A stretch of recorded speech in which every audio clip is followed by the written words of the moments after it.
kita tahu dengan adanya sidang kemuncak ASEAN sebelum lepas ni, Trump satu individu yang paling tak disukai oleh rakyat Malaysia. Saya pun tak suka. Tapi dia datang. Kenapa perlu datang? Kenapa sampai, apa yang pentingnya Trump ni sampai kena datang Malaysia, walaupun kita tahu dia ni lah, walaupun dia kata dia ni lah gencatan senjata jadi sebab dia peacemaker, tapi sebaliknya dia juga yang supply senjata kepada Israel. Jadi apa signifikannya Trump kena datang ke Malaysia? Okey, pertama dia yang perlu difaham adalah jemputan ni bukan datang ke Malaysia. Jemputan ini adalah datang untuk ke persidangan ASEAN. Ya, dia boleh jadi katalah tahun lepas Laos, tahun depan mungkin Filipina contoh. Jadi jemputan itu bukan datang ke negara tapi datang ke persidangan ASEAN. Itu yang pertama orang kena faham. Kedua dia, jemputan ni jemputan yang dikeluarkan, yang diisu kepada Trump ini adalah jemputan yang bersifat kita panggil multilateral. Multilateral itu maksudnya? Multilateral ni pelbagai hala. Maksudnya jemputan itu adalah atas nama ASEAN sebagai sebuah pertubuhan. Bukannya jemputan bilateral. Maksudnya hubungan dua hala antara Malaysia dengan US. Itu ada beza dia. Ibarat yang paling mudah macam inilah. Paling mudah sekali kalau katalah awak sebagai seorang individu dan juga ketua kampung. Sebagai ketua kampung yang ada penduduk 10 orang, awak buat satu kenduri, tak boleh jemput 9 orang je. Satu orang tak jemput. Awak kena jemput semua. Dan jemputan ini adalah di atas kapasiti sebagai ketua kampung. Tapi kalau parti itu, kenduri itu yang anda buat adalah oleh you punya parti sendiri, terpulanglah nak jemput orang lain yang you tak suka ke boleh. Sama juga misalan yang saya berikan tadi dengan isu yang Trump ni. Jemputan ini adalah jemputan kepada persidangan ASEAN. Penting atau tidak nak jemput dia, itu bukan isu dia. Isunya adalah memang Malaysia memang daripada penubuhan ASEAN 1967 dan kemudiannya persidangan setiap tahun, memang kita akan jemput negara-negara yang dipanggil rakan dialog ataupun negara-negara yang menjadi rakan lah. Jemput US, jemput Rusia, jemput mungkin yang multilateral yang lain macam European Union dan sebagainya. Dan ini atas kapasiti inilah mengapa Malaysia kebetulan pada tahun ini 2025 sebagai pengerusi ASEAN menjemput Presiden Trump untuk datang. Walaupun saya faham banyak orang yang tak suka, betul, tak suka dia dan minta Malaysia tarik jemputan itu. Kita kena faham satu, ASEAN setakat ni ada 10 buah negara lain. Tahun depan jadi 11 dengan Timor Leste. Okey, kalau Malaysia nak tarik jemputan itu disebabkan Malaysia mungkin tak suka pada Trump, dia tak adil kepada 9 buah negara yang lain. Sebab yang dah ini masih lagi baik. Daripada isu yang Palestin ni contohlah ada 10 buah negara yang memang vokal menyokong Palestin adalah contoh macam Malaysia, Indonesia dan juga Brunei. Ini memang negara majoriti Muslim lah. Dan ada juga negara contoh macam Singapura dan juga Filipina yang tidak ada masalah. Tak ada masalah, tapi mereka juga adalah anggota ASEAN. Jadi tak adil kalau Malaysia nak mengikut orang punya desakan untuk tarik sokongan itu. Kerana seperti mana saya cakap tadi, jemputan tu adalah di atas nama ASEAN. Dia akan kena tempias juga kan. Sebab kita sekarang jadi pengurusi ASEAN. Betul. Jadi kalau kita ikut sedap tekak kita sebagai Perdana Menteri, tapi kita tengah jadi ketua juga yang lain ni. Dia itu satu tu. Kedua dia kena ingat dekat ada 600 juta orang penduduk seluruh ASEAN contoh. Malaysia ada 35 ataupun 34 juta. Jadi adalah sangat tidak adil. Saya nak kena clear saya bukan yang maksudnya menyokong supaya Trump ni datang. Kita sambut dia, bukan. Tapi diplomasi work in a different way. Betul. Dia tak sama dengan emosi sebagai seorang manusia, berbeza kat situ. Betul. Tak pasal-pasal nanti yang kena tepias kita daripada segi ekonomi. Bukan dekat Malaysia je lah, dekat negara sekeliling ASEAN juga. So we are not prepared in that sense. Betul tak? Daripada mungkin patutnya menyenangkan, kita jadi menyusahkan lagi ramai pihak. Kita boleh cakapkan seperti itulah. Okey. Kalau macam dekat sidang kemuncak ASEAN ni, saya difahamkan Li Qiang, Perdana Menteri China ataupun Presiden Rusia Vladimir Putin pun akan datang. Jadi apa sebenarnya kepentingan Malaysia terhadap US, China, Rusia? Okey, satu yang memang perlu kita sedari lokasi dalam geopolitik ni, lokasi memainkan peranan. Okey. Malaysia dirahmati dengan lokasi kedudukan negara yang sangat strategik yang mana terletak di antara dua apa yang dipanggil sebagai Sea Line of Communication Slot, maksudnya kawasan laluan air. Selat Melaka satu lagi adalah Laut Cina Selatan. Selat Melaka ni choke point yang mana, choke point ni maksudnya titik sesak lah, yang mana hampir 80% perdagangan dunia melalui kawasan ni. Saya tak ingat berapa dia punya numbers dia, tapi mungkin kalau tak silap hampir setiap tahun 3 trilion USD punya nilai perdagangan ya melalui kawasan ini. Sebagai contoh, kawasan yang di Asia Timur ya, Jepun, China, Korea apa semua, dia sangat bergantung kepada import minyak energi daripada kawasan Timur Tengah. Nak atau tidak akan melalui Selat Melaka. Ya, dia lalu Selat Melaka dan juga untuk sampai ke Laut Cina Selatan. Okey. Makanya dekat sini kan, kalau memang daripada semenjak merdeka dahulu ya, daripada 1957 sekarang, Malaysia dia memang kawasan yang sangat strategik di dalam benua Asia Tenggara. Kuasa besar dunia mana sekalipun ya, sama ada anda nak berbaik ataupun British menjajah lah kan. Kerana apa? Kerana bukan hanya setakatkan hasil sumber bumi yang banyak, tapi juga kedudukan Malaysia itu sendiri yang sangat strategik, itu satu. Yang kedua dia sebabkan pada tahun ini Malaysia merupakan pengerusi ASEAN setelah paling akhir 2015. Ya. Dan kalau logik dalam logik geopolitiknya adalah mana-mana kuasa besar dunia ni, you name it lah, I mean like Russia ke, China ke ataupun US ke, dia satu kerugian kalau menidakkan ataupun mengetepikan sebuah negara kecil seperti mana Malaysia ini. Ya, sebab tu dekat sini kita kena ingat balik kan, kalau ikut macam pepatah Melayu lama lah ya, kecil jangan sangka anak, besar jangan sangka bapak. Kita kecil tapi kita berbisa. Itu yang para penonton semua perlu faham lah kenapa kuasa-kuasa besar ni dia bersaing untuk mengekalkan pengaruh ataupun berhubungan baik dengan negara kecil kita ni, Malaysia. Jadi, tapi kan tiga-tiga negara ni diorang kan ada konflik besar masing-masing. US tak suka China tak suka US, dengan Rusia pun tengah ada dengan pening lah kalau saya bukan geopolitik, saya pun pening. Kejap ni lawan ni sekejap kawan-kawan pula, dengan China pun kau tak okey, dengan US pun kau tak okey. Jadi macam mana Malaysia balance diplomasi antara tiga-tiga negara ni, macam how do we keep it steady? Contoh diorang ni musuh sesama diorang, tapi kita ada mutual friend. How do Malaysia do that sebenarnya? Apa Malaysia punya peranan ni? Sebab tu yang pertama dia, logik sebagai sebuah negara tak boleh disamakan dengan logik sebagai seorang manusia. Manusia ada emosi. Negara tidak ada emosi. Negara ni dia ada kepentingan strategik. Okey, macam mana negara macam Malaysia ni mengekalkan balancing ya, menyeimbangkan pengaruh-pengaruh yang pelbagai ni.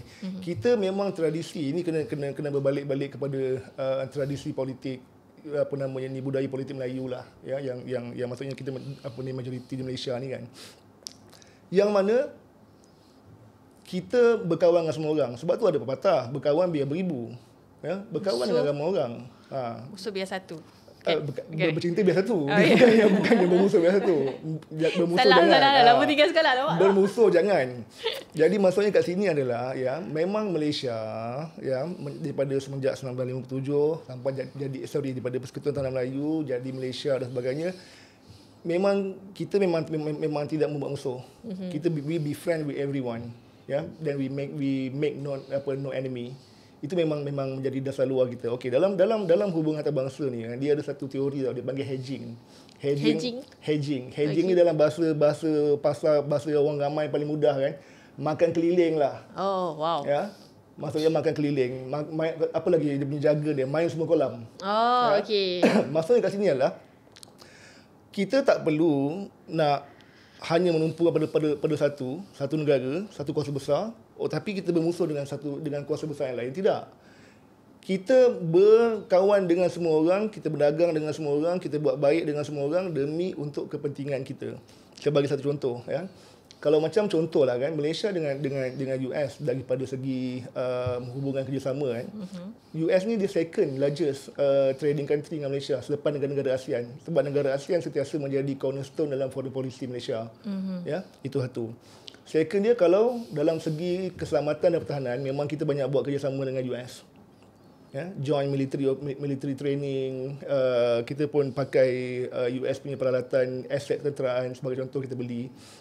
Tapi pada masa sama dengan China, kita buat perdagangan. Ya. China salah satu daripada, I think sekarang nombor 2 ke, nombor 3 lah. Terbesar, perdagangan terbesar dengan Malaysia. Dan pada masa sama, Malaysia juga ya pun ada hubungan perdagangan dan juga kerjasama strategik dengan Rusia, yang mana kita pakai pesawat dia, Sukhoi, MiG dan sebagainya. Okey, nak rangkumkan semua ni adalah strategi macam mana kita nak menyeimbangkan pengaruh kuasa-kuasa besar ni adalah kita berkawan dengan semua orang. Itu dia very basic lah, dia sangat-sangat asal ya.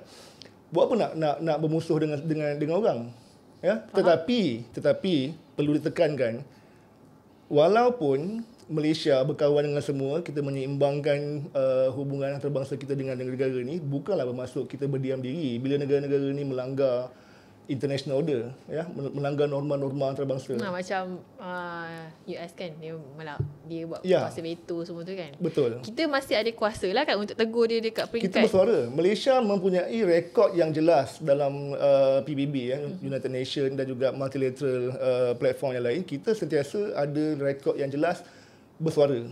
Kita tak diam.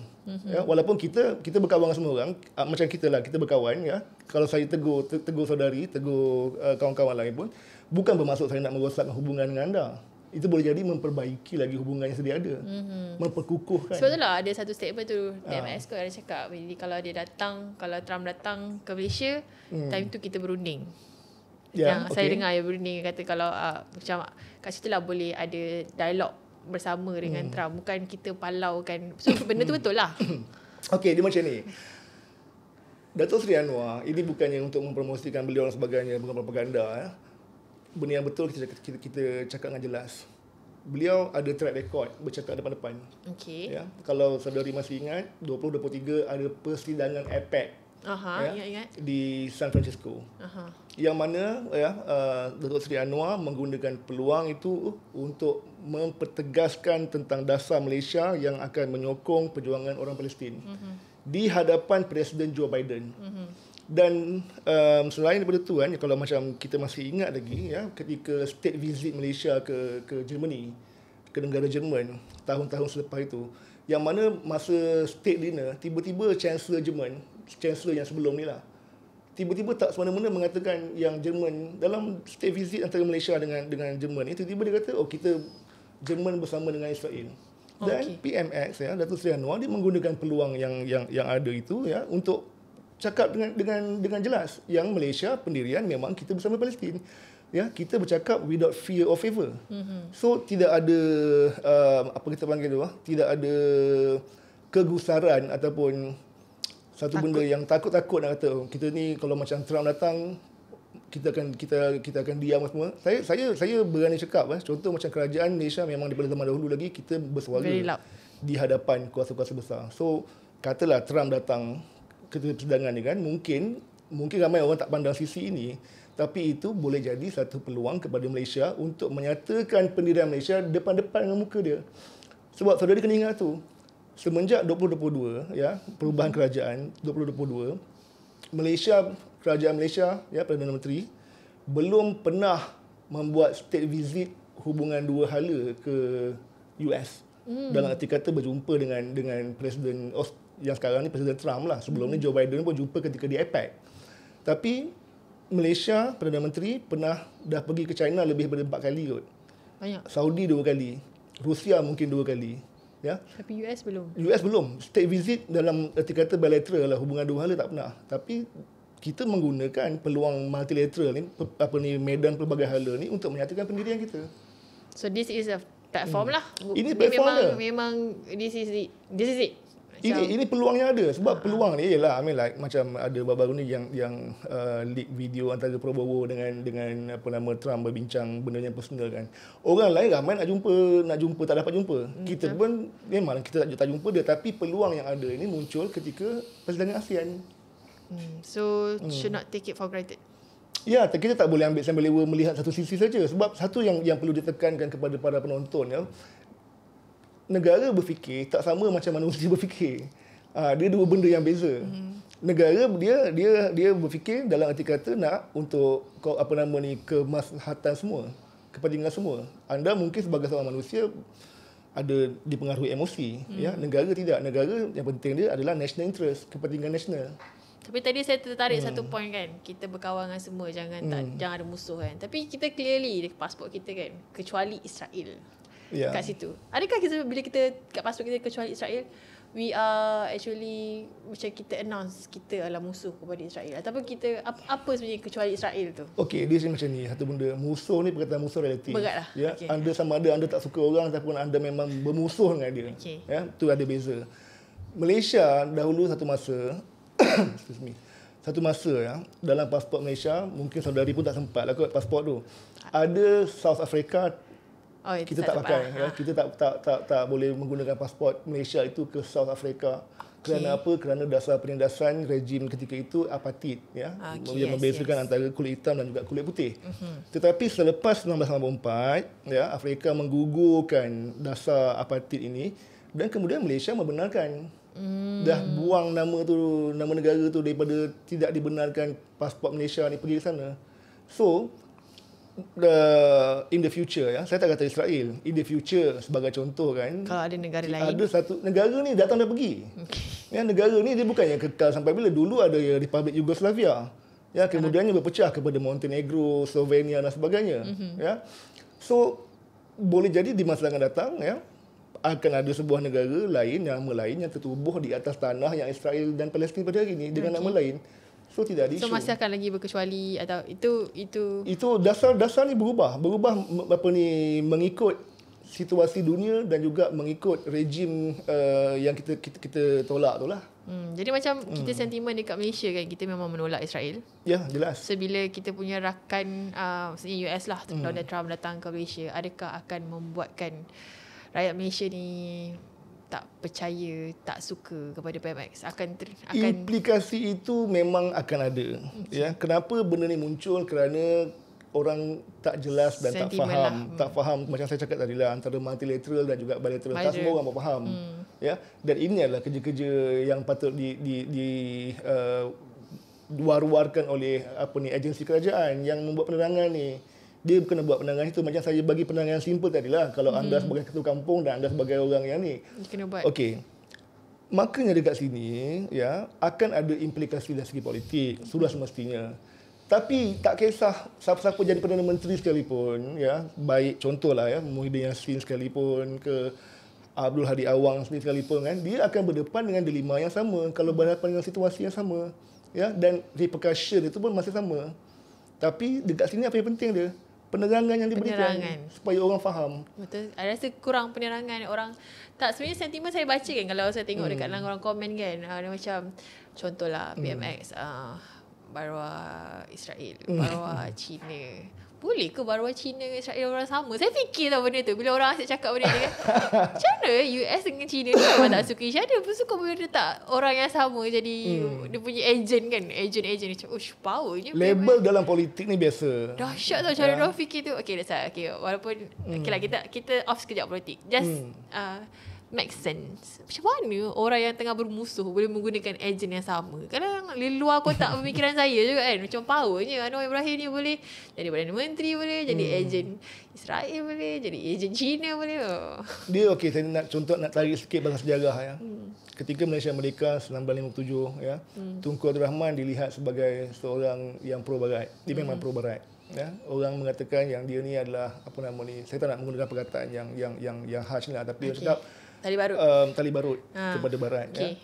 Tetapi itu tidak menjejaskan dasar luar Malaysia ketika zaman Tunku Abdul Rahman yang memang jelas untuk menyokong perjuangan Palestin. Jelas, ya.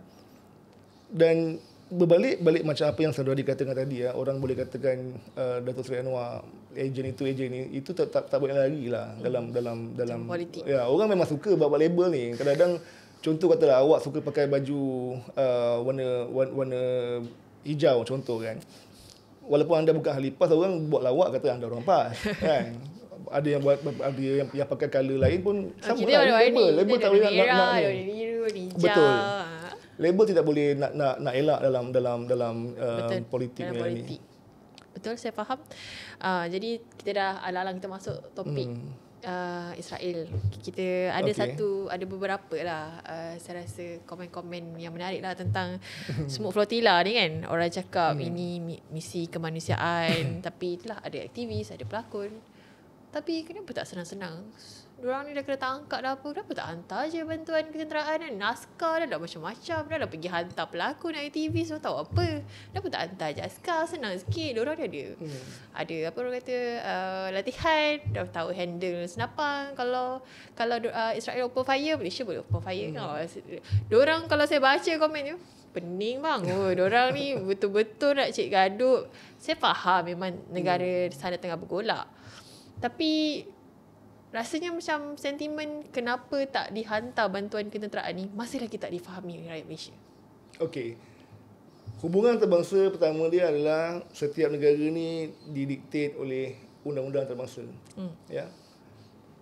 Dalam sebarang bentuk ketenteraan, contoh macam katalah Malaysia ke Indonesia ke Brunei ke apa menghantar tentera untuk memberi bantuan di Palestin seperti mana yang awak cakap tadi lah, macam boleh open fire dan sebagainya kan.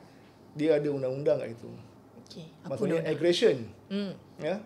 Aggression against another state. Dan itu akan menjadi punca kepada berlakunya peperangan, ya, peperangan dalam skala yang besar. Ini adalah antara alasan kenapa negara-negara yang lain tak boleh hantar tentera. Sebab kalau tak, diorang pun nak berperang. Kalau tidak, dia akan drag semua negara ni dalam satu konflik bersenjata yang lain. Macam contoh, macam Israel kan ada bom Iran tu kan.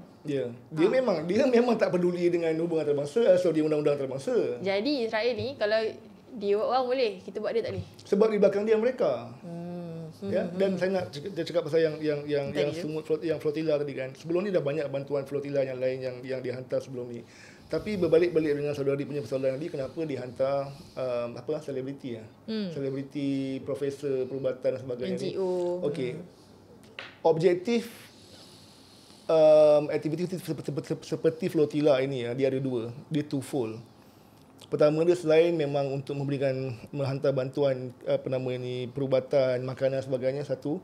Kedua dia adalah simbol defiance, simbol penentangan terhadap kekejaman yang dilakukan oleh rejim Israel.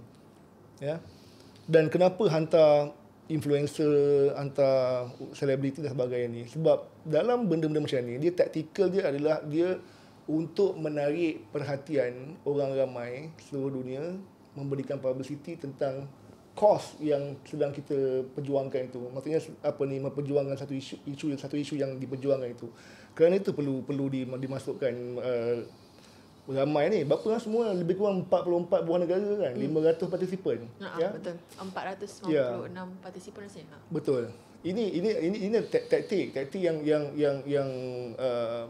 disobedience lah. Kita defy dengan cara tu. Cumanya kat sini adalah yang berbalik-balik macam yang netizen punya cakap ni, so hantar tentera sebagainya. Dia tak semudah yang disangkakan. Kita bukan nak hantar pasukan pengakap. Kita bila hantar tentera ni dia ada Geneva Convention. Dia ada undang-undang yang perlu dipatuhi, ya, dan juga dia boleh dikira sebagai aggression against other country. Tapi kalau macam nak cakap balik Israel ni memang bangsa yang tak faham bahasa. Ya, dia memang negara yang saya rasanya kalau nak ikut kan semua protokol antarabangsa, undang-undang ni berapa banyak dia dah langgar semenjak 1948. Dia je boleh balik, orang lain tak boleh balik. Ya. Dan you kena ingat tu. Ya. Kalau ikut macam sejarah lah sendiri kan. Sejarah sendiri pun sebenarnya Israel ni tidaklah tidaklah terlalu kuat sampai tak boleh nak diserang. Sebelum ni pernah berlaku macam 1967 ya.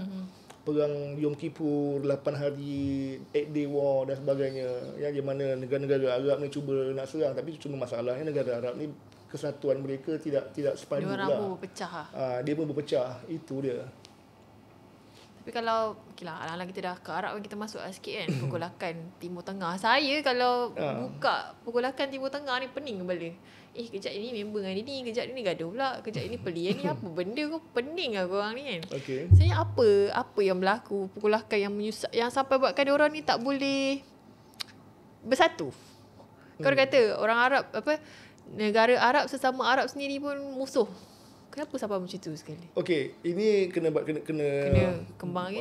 Duduk lama kembangkan sikit lagi tentang duduk lagi ni. Sejarah punya isu lah. Abang geopolitik kita kena duduk lagi. Kesemua negara-negara yang muncul yang ada pada hari ini dekat Timur Tengah ni satu masa dulu adalah di bawah kekuasaan Uthmaniyah. Ya, selepas Perang Dunia Pertama 1918 Uthmaniyah pun jatuh, makanya kawasan-kawasan ni dibagi-bagikan di bawah apa dipanggil perjanjian, bukan perjanjian, apa ni, agreement apa ni, Sykes-Picot. I think 1906 kot. 1906. Masa pecahkan tu semua 1918 lepas Perang Dunia Pertama. Okey, negara yang awak tahu pada hari ini, Mesir, Jordan sebagainya, ini adalah hasil daripada kolonialisasi kuasa-kuasa barat, British dan juga Perancis selepas Perang Dunia Pertama. Sebab tu kalau awak tengok kan, di peta tu macam dibagi dalam garisan, dibagi-bagi kan. Okey, apa implikasi dia? Kalau macam Uthmaniyah, ketika zaman Uthmaniyah, kesatuan itu ada kerana semuanya bersatu di bawah agama. Tapi selepas pemecahan, terpecahnya dan muncul negara-negara baru ni kan, dia muncul nasionalisme yang tersendiri. Mesir punya semangat kebangsaan, Jordan, Iran, UAE dan sebagainya. Okey. Jadi berbalik-balik kepada persoalan saudari, kenapa kesemua negara ni tak boleh bersatu, ya? Dia satu yang kita mungkin boleh pakai, ya. Salah satunya adalah kepentingan geopolitik masing-masing. Sebagai contoh, UAE. UAE negara yang kecil, ya, dalam among the Arab states tu kan, dia paling kecil kali. Ya, dia ada berapa 7 ke 8 emirate. Okey. Tapi dia kaya. Kaya gila. Ya, sangat-sangat kaya. Dan dia adalah negara yang awal yang normalize relation dengan Israel. Walaupun ni negara Arab, orang Islam, kenapa dia normalize Israel? Ya, dia tidak bukanlah menyokong, maksudnya dia ada hubungan diplomatik dengan Israel, ya, di bawah Abraham Accord 2020 kot. Begitu juga macam negara yang lain, Bahrain dan sebagainya lah. Semua negara ni dia ada kepentingannya tersendiri. Contohnya melakukan perdagangan kepada US, ya, dan sebagainya, rakan-rakan perdagangan kepada British ataupun negara-negara yang menjadi penyokong tegar kepada Israel. Jadi dia tak nak hilang dia punya kepentingan ekonomi dan kepentingan geopolitik ni. Diorang tak macam adik-beradik macam kita dengan Indonesia, Malaysia dengan Indonesia, walaupun bergaduh adik-beradik, tapi kalau negara lain usik kita memang bersatu weh. Kita macam kau je adik aku. Sebab tapi satu. Arab tak macam tu. Dia ada juga sebab ada sebab-sebab lain. Antara sebab-sebab lain juga, ini negara-negara ni pun ada walaupun bahasa Arab yang sama, dia dialek yang beza. Dia ada budaya UAE, budaya berbeza dengan Arab Saudi. Betul. Ya, lain. Bahasa dia lain sikit. Dan ada juga ya negara yang mazhab yang beza. Contoh macam Oman. Oman ni dia ibadi. Dia bukannya Ahli-Sunnah. Ataupun yang dekat tu Iran lah, Iran Syiah. Okey, kadang-kadang benda-benda macam ni yang menjadi faktor pemecah. Yalah, Syiah pun tak suka Sunni. Pemecah kepada nak bersatu. Bukan tak pernah nak bersatu, pernah. Dia orang ni pernah all out dalam nak bersatu membela Palestin ni, tapi akhirnya kepentingan politik masing-masing yang menyebabkan benda tu tak jadi realiti. Contoh satu lagi, ya. Contoh macam negara macam Jordan, ya. Jordan pada satu masa dia menjadi host country kepada pelarian Palestin. Ya, dia very loud waktu tu. Sampai saya lupa, saya rasa tahun 74 kot, Black September punya insiden yang akhirnya King bapa kepada Abdullah, ya, halau semua Palestinian refugee ni, ya. Adakah perbuatan yang decision yang dilakukan oleh negara-negara ni memang tak berpedik kemanusiaan, ya. Tapi macam tu yang saya cakap tadi, sebab negara dia punya logic of thinking, ya, berbeza dengan manusia. Ya, mungkin disebabkan untuk mempertahankan kepentingan geoekonomi dan geopolitik masing-masing, menyebabkan mereka ni susah nak bersatu. Memang susah nak bersatu.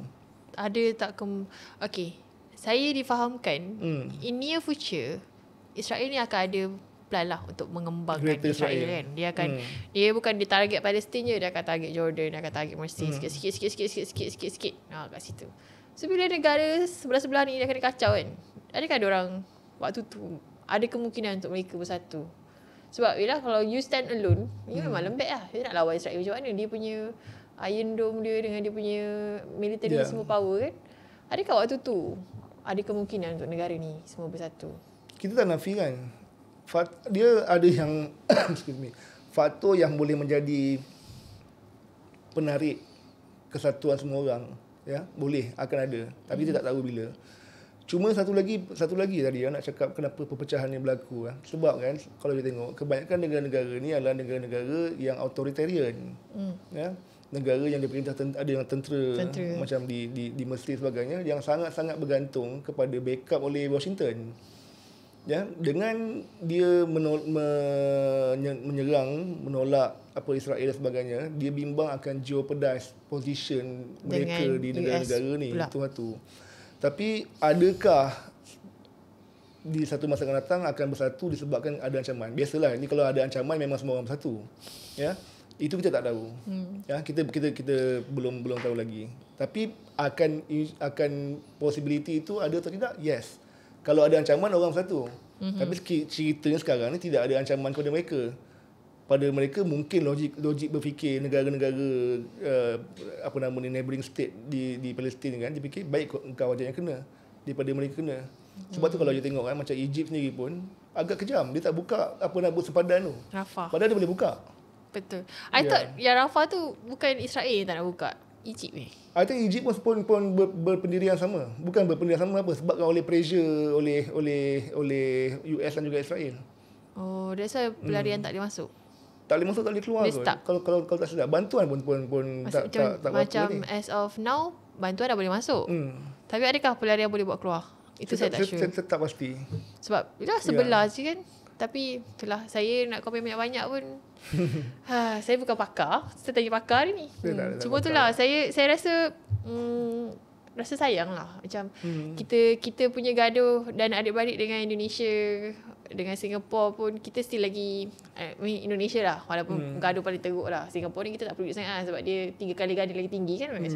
Tapi Indonesia ni gaduh, dengan dia gaduh, dengan dia jugalah yang kalau ada negara luar kutuk, kita punya tim tu kau. Sebab itu adalah budaya kita, budaya Southeast Asia, ya, budaya Nusantara.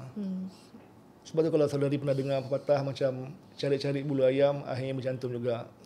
Ya. Lama tak dengar pepatah tu. Biduk lalu kiambang bertaut. Ini penting dia, pepatah petitih Melayu ni penuh dengan konsep geopolitik. Yang mana orang tak ambil peduli, bukan tak peduli, tak tahu. Sekarang dah tak sensitif. Sebab kan oleh pemahaman geopolitik semuanya adalah bersifatkan western, barat. Sebenarnya kalau dibuka manuskrip Melayu lama semua, contoh macam hikayat Antuah, hikayat Merom Hawangsa, hikayat Sultan Salatin, banyak hikmah-hikmah geopolitik yang ada dalam tu. Banyak. Cuma lah kita sekarang lah ambil tahu tak ambil tahu. Saya pun dulu masa kelas sejarah pun berat juga tu saya. Itu sejarah 445. Ni belum lagi ni memang berat lah. Bukan kepakaran saya lah. Okay. Tapi saya banyak soalan yang boleh dia tanya sebab kenapa macam ni? Kenapa macam tu? Itu kita terfikirlah. And then ada satu lagi saya rasa sebelum kita tamatkan kan. Dalam isu konflik Israel dengan Palestin ni, ada negara berpendapat kami akan iktiraf kalau you iktiraf Israel. Kami tak akan iktiraf langsung. Kami nakkan two-state solution. Adakah sebenarnya two-state solution ni masih lagi realistik? Sebabnya dekat Timur Tengah ni sentiasa berkonflik. Kita boleh achieve ke sebenarnya two-state solution ni? Is it possible? Two-state solution ni dia ada dua konsep. Two-state solution dan juga one-state solution. One-state solution ni maksudnya dua-dua Israel Palestin ni melebur di dalam sebuah negara. Which is impossible lah. Tapi ada satu lagi yang two-state solution yang mana ada Palestin dan juga ada Israel. And walaupun konsep ini banyak kritikan, banyak kritikan orang sebagainya. Sebab apa? Sebab Israel sendiri tidak mahu iktiraf, maksudnya Palestin. Walaupun kritikan terhadap konsep ni banyak, tapi itu adalah satu-satunya framework, kerangka yang ada, yang masih lagi boleh diguna pakai untuk menyelesaikan untuk mereka yang ada yang berharapan supaya konflik ini berjaya diselesaikan. Okey. Berjaya atau tidak untuk buat benda ni ya, itu adalah bergantung kepada percaturan geopolitik dunia. Okey. Contoh saya bagi satu contoh kan. Two state solution ni bukannya benda yang baru. Contoh macam British sendiri pun dia ada island, Republic Island dan juga Northern Ireland. Okey. Dan juga ada Pakistan, ada India. Okey, dan kemudian ada Bangladesh pula dah. Dan China pun sekarang sama. China ada China. Taiwan tu okey, you kena faham China Republic ni People Republic of China. Republic of China Taiwan. Betul. Ya. Dia okey. lain. Jadi berbalik kepada persoalan saudari tadi, adakah two state solution ni berjaya untuk dicapai atau tidak? Ada banyak contoh-contoh yang membuktikan ia berjaya. Dia boleh. Tetapi pertama dia mesti ada political will, mesti ada kehendak dan juga usaha-usaha politik. Dalam isu Palestin benda tak ada. Sebab dia berat je. Berat Sebab, ke arah Israel je asyik nak menang. Ya, itu satu. Dan kedua dia, dalam kalangan negara-negara Islam sendiri tidak ada political will nak ke arah tu. OIC apa semua. Contoh kalau apa yang diorang tak dapat, apa yang diorang kurang kalau terjadinya two state solution? Bukankah diorang pun untung sebab tak ada peperangan dekat negara diorang? Bagi Israel dia tidak ada, dia dalam Israel punya safe calculation dia tidak ada win-win solution. Israel ni dia apa kita panggil zero sum. Maksudnya dia nak dia je. Orang lain tak dapat. Sebab dia berasa dia bangsa yang dijanjikan Tuhan kepada tanah tu beribu tahun dahululah. Kalau OIC pun boleh bagi macam cakap tadi. UAE ada yang berkawan dengan Israel. Tak, I mean contoh okay, perang kita tahu dia pakai kos banyak. And then bila you berperang, you tak stable harga minyak, nak ambil minyak. Itu bergelora kan? Tantang nanti ada orang pakai nuklear, wallahualam lah kan. So benda tu semua jadi tak selamat kat region tu.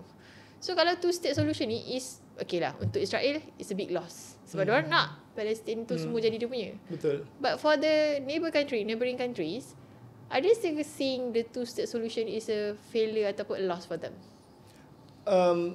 Saya tak pasti benda tu sama ada mereka melihat sebagai lost cause ataupun tidak. Tetapi macam saya cakap tadi ini salah satunya kerangka yang ada untuk mendamaikan Timur Tengah. Ya. Berbalik macam tadi kan, kalau macam negara ada konflik, destabilis, harga barang naik dan sebagainya kan. Kadang-kadang orang memerlukan itu untuk manipulate harga barang. Betul tu. Ya, manipulate harga minyak dan sebagainya. Jadi ingat tu 1970-an King Faisal Arab Saudi bila dia embargo minyak kepada negara-negara luar ni sebabkan negara-negara macam US semua sokong Israel ya, harga minyak skyrocket ya, so naik ya di bawah negara-negara yang bawah OPEC kot ya, negara-negara peluang minyak. So percaturan geopolitik itu memainkan peranan untuk harga barang, harga produk dan sebagainya. Itu benda yang biasa kena pakai lah. Geopolitik ni kadang-kadang dia panjang, cerita dia panjang. Nyawa ni sekadar harga, ada juga macam tu kesedihan. Jadi Tuan mungkin boleh bagi wrap up of the session. Kalau ada maybe harapan Tuan dengan geopolitik semasa. Okey. Kita pada hari ini dunia pada hari ini kita sedang berdepan dengan situasi yang dipanggil geopolitical uncertainties, ketidaktentuan geopolitik dunia. Harapan saya adalah ada dua lah. Pertama dia, kita harapkan sesiapa saja yang memimpin Malaysia dapat